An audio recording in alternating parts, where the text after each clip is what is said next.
దేవుని యొక్క ప్రశస్తమైన నామంలో మీ అందరికీ శుభములు కలుగును గాక.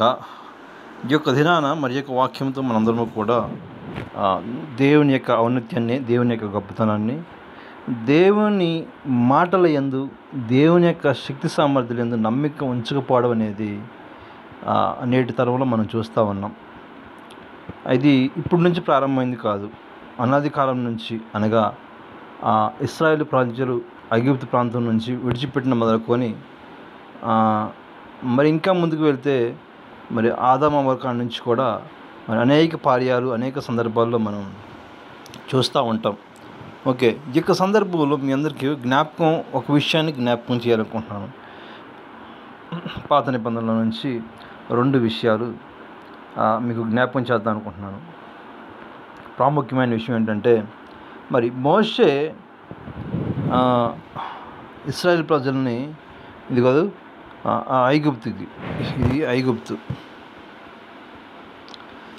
ప్రాంతం నుంచి అదేవిధంగా యెరూషలేము ప్రాంతం, ఇది యెరూషలేము ప్రాంతం, కానాను దేశము. ఓకే, ఈ ఐగుప్తు ప్రాంతం నుంచి కానాను దేశానికి వారు బయలుదేరినప్పుడు మోషే కొంత దూరం వచ్చిన తర్వాత, అనగా కొన్ని దినాలలో లేదా మరి తక్కువ సమయంలో దేవుడు వాగ్దానం చేసినటువంటి కానాను దేశాన్ని ఆక్రమించుకోబోతున్నాము, దాన్ని జయించబోతున్నాము. అయితే ఆ యొక్క ప్రాంతంలో ఉన్న ప్రజలు ఎవరో, ఏమిటి, ఎలా ఉంటారు, ఏందనేది, ఆ యొక్క కల్చర్లు ఏంటి, ఎలా ఉంటాయి, ఇవన్నీ కూడా ఒక స్పైని పంపించారనమాట. ఎలా పంపించారంటే, మోషే ఒక్కొక్క గోత్రం నుంచి ఒక్కొక్క వారిని, అనగా 12 గోత్రాల నుంచి 12 మందిని పంపిస్తే, ఈ 12 మందిని కూడా వెళ్ళి మరి ఆ యొక్క దేశాన్ని 40 దినాలు వేగి చూశారు వాళ్ళు. ఎన్ని దినాలు? 40 దినాలు. ఈ 40 దినాలు కూడా వారు ఆ దేశంలో ఉన్న ప్రజలకి అనుమానం రాకుండా, మరి వారి కంటపడకుండా చాలా బహుజాగ్రత్తగా ఆ 40 దినాలు కూడా ఆ యొక్క ప్రాంతాన్ని వారు సంచరించి ఆ దేశం యొక్క యోగక్షేమాలు తెలుసుకొని, అదేవిధంగా ఆ దేశానికి ఉన్నటువంటి బలహీనత ఏంటి, ఆ దేశానికి ఉన్నటువంటి బలహీనత ఏంటి, ఆ ప్రజల యొక్క సంస్కృతి సంప్రదాయాలు, ఆ యొక్క ప్రజల యొక్క మరి గొప్పతనం ఏంటి, ఘనత ఏంటి, ఘనహీనత ఏంటి, ఇవన్నీ కూడా తెలుసుకొని వచ్చారన్నమాట. ఆ ప్రాంతంలో పడినటువంటి పండ్లు ఏంటి, అవి ఎలా ఉంటాయి, ఇవన్నీ కూడా దేవుడు మరి వాళ్ళకు వాగ్దానం చేశాడు కదా, పాలు తేనెలు ప్రవహించే దేశం అని చెప్పేశాడు దాన్ని. అయితే ఇక్కడ ఉంది కదా, అది పాలు తేనెలు ప్రవహించు దేశమే, దాని పండ్లు ఇవి. అంటే వాళ్ళు ఆ యొక్క ప్రాంతానికి వెళ్ళినప్పుడు కొన్ని పండ్లు తీసుకుని వచ్చారు. ఆ దేశ పండ్లు వారికి చూపించిరి.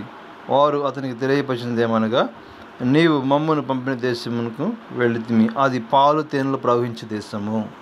అంటే ఆ యొక్క ప్రాంతంలో ఎప్పుడు కూడా మరి సర్వ సమృద్ధి,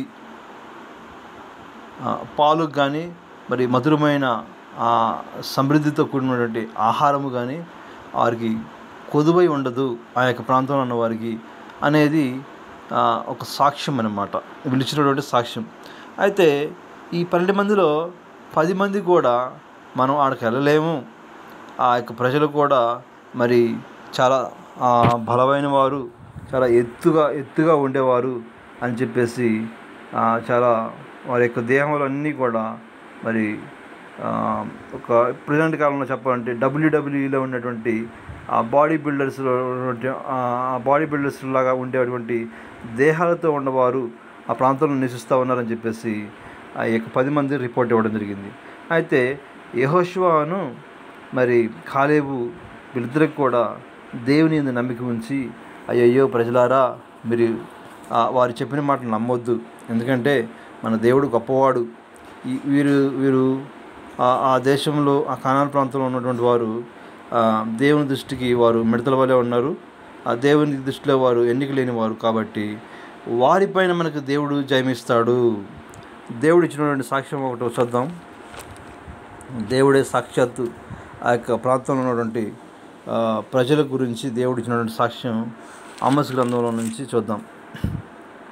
దేవుడు ఏమని చెప్పాడంటే, ఆమోసు గ్రంథం 2 అదేవిధంగా 9వ వచనం, దేవదారు వృక్షమంతా ఎత్తైన వారును సింధూర వృక్షమంత బలము గలవారును అమోరీయులను వారి ముందర నిలవకుండా నేను నాశనము చేస్తుంది కదా. పైన వారి ఫలమును కింద వారి మూలమును నేను నాశనము చేస్తుంది. ఇక్కడ మరి దేవుడే సాక్ష్యం చెప్తా ఉన్నాడు అనమాట.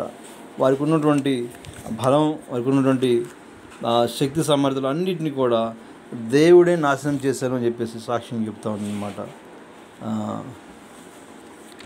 14 ఓకే. మరి దేవదారు వృక్షాలు మనకు తెలుసు, అవి చాలా ఎత్తుగా ఉంటాయి. మరి మనిషి వాటి ఎదురు నుంచుంటే తల పైకెత్తి మరీ చూడాలి. లేదు సింధూర వృక్షము మరి స్ట్రాంగ్గా ఉంటాయి, గట్టిగా ఉంటాయి.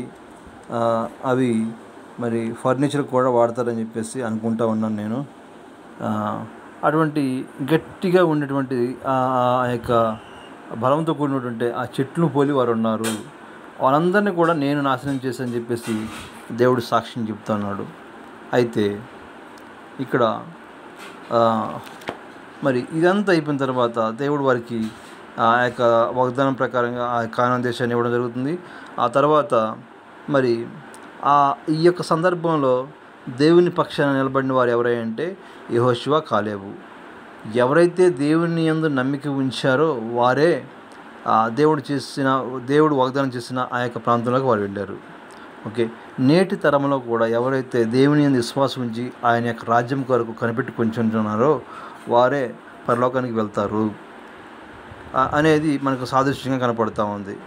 మరి పాత నిబంధన కాలంలో కానాను దేశంలోకి రాకముందు వారు మరి అనేక లక్షల మంది, సుమారుగా ఒక 20 లక్షల మంది జనాభా, మరి పిల్లలు, ముసలివారు, పెద్దవారు, యవనస్తులు అందరినీ కలుపుకొని ఒక 20 లక్షల మంది ముందు నిలబడి మరి వాళ్ళు దేవుడే, మన దేవుడే అన్నీ చేస్తాడు, అన్నీ చేయించేవాడు, మన దేవుని యొక్క శక్తి సామర్థ్యాలు గ్రహించండి అన్నట్టుగా వారితో మాట్లాడుతూ ఉన్నప్పుడు మరి వారు నమ్మలేకపోయారు. కాబట్టి అందరూ కూడా అక్కడే నశించిపోయారు. ప్రియమైన దేవుని జనాంగమా, ఎవరైతే దేవుని యందు విశ్వాసం ఉంచి దేవుని యొక్క రాజ్యం కొరకు కనిపెట్టుకుని ఉంటారో వారు నిశ్చయంగా దేవుని రాజ్యాన్ని స్వతంత్రించుకుందురుగాక. ఆమేన్. ఓకే. రెండవది, ఇశ్రాయేల్ దేశంలోకి వచ్చిన తర్వాత మరి ఆ తర్వాత యెహోషువ చనిపోతారు, మరి జాషువా కూడా చనిపోతారు, కాలేబు చనిపోతారు. తర్వాత న్యాయాధిపతులు వస్తారు, వాళ్ళు చనిపోతారు. ఆ తర్వాత రాజుల కాలం వచ్చేసరికి మళ్ళీ ఇటువంటి పరిస్థితి ఒకటి ఎదురవుతుంది. ఏంటయ్యా అంటే ఆ యొక్క దేశంలో యెజబెలు అని ఒక రాణి పరిపాలన చేస్తూ ఉంది. ఆమె ఏం చేస్తుందంటే మరి దేశంలో ఉన్నటువంటి యెహోవాను ఆరాధించేవారు, యెహోవాను పూజించేవారు, అనగా అబ్రహాం, ఇస్సాకు, యాకోబులు దేవుడిని పూజించేవారిని ఎవరిని కూడా నేను బ్రతకనివ్వనని చెప్పేసి ఒక ఛాలెంజ్ చేస్తే, ఆ ఛాలెంజ్లో ఏం జరిగిందంటే అప్పుడు ఏలియా ఒకరినైనా తప్పించుకొని పోనీక. ఇవి చూసారా, ఏలియా ఈ ఛాలెంజ్కి ధీటుగా నిలబడి ఆ ఛాలెంజ్ తీసుకొని మరి ఆ ప్రాంతంలో మరి దేవుడు, నా దేవుడే దేవుడు ఈ లోకమందు, మరి ఆయన తప్ప వేరే దేవుడు లేడని చెప్పేసి నేను నిరూపిస్తానని చెప్పి నిరూపించి మరి దేవుని ఎదుట ఒక రోషం కలిగిన సేవకుడిగా నిలబడి ఆనాడు మరి యెహోషువ మరి కాలేబులాగా ఈరోజు మరి ఒక్కడే నిలబడ్డాడు. ఆ రోజు ఇద్దరు నిలబడ్డారు. ఈరోజు ఇక్కడ ఏలియా ఒక్కడే నిలబడ్డాడు. ఒకడే నిలబడి ఏం చెప్పేసి అంటున్నాడంటే నేను నిరూపిస్తానని చెప్పేసి నిరూపించాడు అనమాట. నిరూపించిన తర్వాత మరి ఛాలెంజ్ చేశాడనమాట.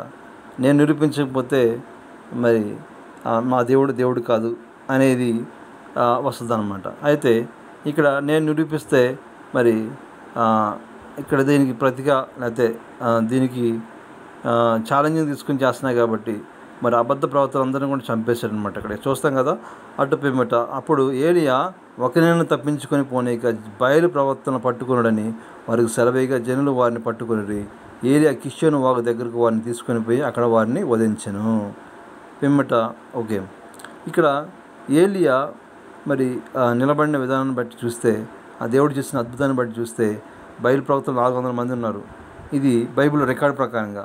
మరి బైబిల్లో రికార్డు కాకుండా ఉన్నటువంటి ఇంకా 400 మంది ఉన్నారు. వారిని మహించలేదు కాబట్టి వారిని కూడా ఏలియా హతం చేశాడంట. ఓకే, మొత్తం 800 మంది ప్రవక్తలని బాలు అనే ఒక అన్య దేవత లేదా విగ్రహంతో కూడినటువంటి ఆ యొక్క దేవతను ఆ దేవుడి పక్షాన ఏలియా నిలబడి ఆ ఏలియా దాని యొక్క ప్రవక్తల్ని, దాని యొక్క పూజారుల్ని, దాని యొక్క ఆరాధికుల్ని ఏం చేస్తాడంటే చంపేస్తాడు. హల్లెలూయా, దేవుని నామమునకు మహిమ కలుగును గాక. అవును కదా, మనకి అనగా దేవుని ప్రజలకి ఆటంకంగా ఉన్నటువంటి ఎవరినైనా సరే దేవుడు తొలగిస్తాడు. ఓకే, దేవుని పక్షాన నిలబడితే చాలు. ఆనాడు యెహోషువ, కాలేబు నిలబడ్డారు. వారు దేవుడు వాగ్దానం చేస్తున్నటువంటి మరి ఆ వాగ్దాన దేశాన్ని వాళ్ళు స్వతంత్రించుకున్నారు. వారు మాత్రమే కాదు, మరి పిల్లలు తరతరాలు కూడా అనేక మంది మరి దేవుని యొక్క ఆ యొక్క వాగ్దాన దేశాన్ని వాళ్ళు స్వతంత్రించుకున్నారు. అదేవిధంగా మరి ఈనాటి కాలంలో ఇక్కడ చూసినట్లయితే ఏలియా వాళ్ళైతే రోషం కలిగి ఎవరైతే సేవ చేస్తారో, రోషం కలిగి దేవుని పక్షాన్ని నిలబడతారో వారు కూడా గొప్ప కార్యాలు చేస్తారు. మరి ఏలియా కొరకు అయితే ఆ దేవుడు వాగ్దానం చేస్తున్నటువంటి ఆ యొక్క పరమ యెరూషలేములోకి మరి ఆయన కొరకు దేవుడు ప్రత్యేకంగా ఆ గుర్రములను రౌతులను పంపిస్తాడు. హల్లెలూయా, ఎంత గొప్ప తండ్రి.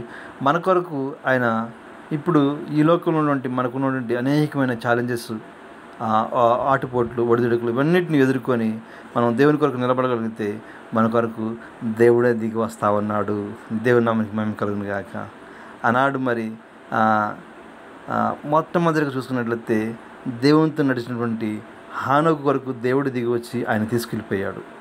రెండోదిగా దేవుని పక్షాన నిలబడినటువంటి ఈ లోకంలోని ప్రతి విధమైన దుర్నీతికి వ్యతిరేకంగా నిలబడి దేవుని పక్షాన ఛాలెంజ్ చేసి ఈ లోకంలో పరిశుద్ధంగా జీవించవచ్చు అని చెప్పి నిరూపించినటువంటి, రూఢీపరిచినటువంటి దేవుని సేవకుడి కొరకు అగ్నిరథమున్న దేవుడు మరి ఆయన బండి పంపించాడు అనమాట. ఆయన పరలోకానికి తీసుకెళ్ళిపోయాడు. దేవుని నామానికి మహిమ కలుగును గాక. అదేవిధంగా కొత్త నిబంధన కాలంలో యేసు ప్రభువు వారు దేవుని పక్షాన పరిశుద్ధుడిగా మరి తను తగ్గించుకొని రిక్తునిగా ఉండి దేవుని యొక్క ఆ నీతిని, న్యాయమును అనుసరిస్తూ, పరిశుద్ధిని అనుసరిస్తూ దేవుని పక్షాన ఈ లోకంలో ఉన్నటువంటి ఏ దుర్నీతి కూడా అంటనీయకుండా మరి ఆ యొక్క యేసు ప్రభువు వారు ఈ లోకంలో జీవించిన విధానాన్ని బట్టి దేవదేవుడు ఏం చేశాడంటే ఆకాశాన్ని తనకి వాహనంగా పంపించాడు. ఆయన ఏ విధంగా అయితే మేఘారూఢుడిగా వెళ్ళాడో అదేవిధంగా మరి తిరిగి మన కొరకు అనగా యేసు ప్రభు యందు నమ్మిక ఉంచిన వారి కొరకు ఆయన ప్రత్యేకంగా మేఘాల పైన వస్తాడు. మనల్ని కూడా మేఘాల పైన తీసుకెళ్తాడు. దేవుని నామానికి మహిమ కలుగును గాక. ఎంత అద్భుతం అండి. కేవలము మనం నమ్మిక మాత్రం ఉంచినట్లయితే దేవుడు ఎన్నో అద్భుతాలు చేయబోతా ఉన్నాడు. మనం ఏమీ చేయనవసరం లేదు. ఊరికనే ఉండుడి, దేవుడు మరి గొప్ప కార్యాలు చేస్తాడని చెప్పేసి దేవుడే మన పక్షాన యుద్ధం చేస్తాడని చెప్పేసి ఇశ్రాయేల్ పక్షాన అనేక సార్లు మరి నాకు తెలిసి అయితే ఇశ్రాయేల్ ప్రజలు మరి స్వతహాగా చేతులతో మరి యుద్ధాలు చేస్తుందైతే గెలిచిందైతే చాలా తక్కువ. మరి చాలా తక్కువ అంటే తక్కువ. రూపాయిలో 5 పైసలు 10 పైసలు వంతు. అది కూడా దేవుడు వారితో ఉన్నాడు కాబట్టే అవి చేశారు, జయించారు. మిగతా అది 99% మరి దేవుడే వారి పక్షాన యుద్ధాలు చేశాడనమాట. ఆకాశంలో నుంచి సూర్యుని రప్పించడం, సూర్యుడు మరి నీళ్లపైన పడి నీళ్లు రక్తంగా మారటం, ఆ రక్తాన్ని చూసి మరి శత్రువులు అయ్యో ఇక్కడ అనేక మంది చంపబట్టరని చెప్పేసి పారిపోవడం, అదేవిధంగా ఆకాశం నుంచి ఉరుములు, మెరుపులు పుట్టించడం, పిడుగులు పడించడం, రకరకాల విధాలుగా రకరకాలమైనటువంటి పద్ధతుల్లో దేవుడు ఇశ్రాయేల్ పక్షాన యుద్ధం చేశాడు. నేటి కాలంలో దేవుని యందు నమ్మిక ఉంచినప్పుడు మనందరి పక్షాన కూడా దేవుడు యుద్ధాలు చేస్తాడు.